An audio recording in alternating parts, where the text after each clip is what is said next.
যে এই হাদিসে পাকের রাবি আনসার সাহাবী, রাসূল পাক সাল্লাল্লাহু আলাইহি ওয়াসাল্লামের জলিলুল কদর সাহাবী, তার নাম হযরত জাবের ইবনে আব্দুল্লাহ আল আনসারী রাদিয়াল্লাহু আনহু। এই হাদিস রিওয়ায়াত করেছেন, এই তাফসীর রিওয়ায়াত করেছেন। তিনি বলেন, আমরা সাহাবায়ে কেরামদের এক দল মুসলমানেরা কাবা শরীফের পাশে রাসূল পাকের সাথে বসেছিলাম।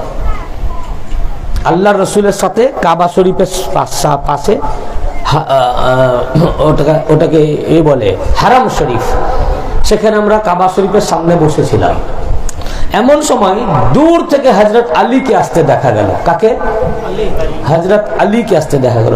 হযরত জাবের ইবনে আব্দুল্লাহ আল আনসারী রাদিয়াল্লাহু আনহু বলছেন যে আমার সামনে, আমি মজলিসে ছিলাম, উনি নিজে বয়ান করছেন, আমি মজলিসে ছিলাম, রাসূল পাকের সাথে আমরা সব সাহাবায়ে কেরাম বসা ছিলাম কাবা শরীফে, সামনে কাবা।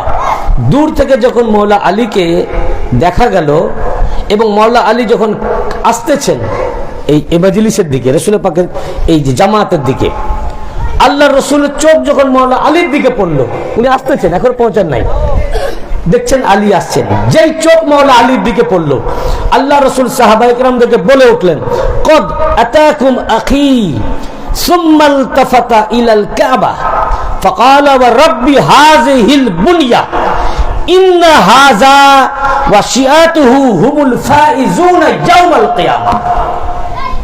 আল্লাহ রাসূল বললেন, দেখো দেখো, অতি সত্বর আমার ভাই আসিতেছেন। কি বললেন? অতি সত্বর আমার ভাই আসিতেছেন।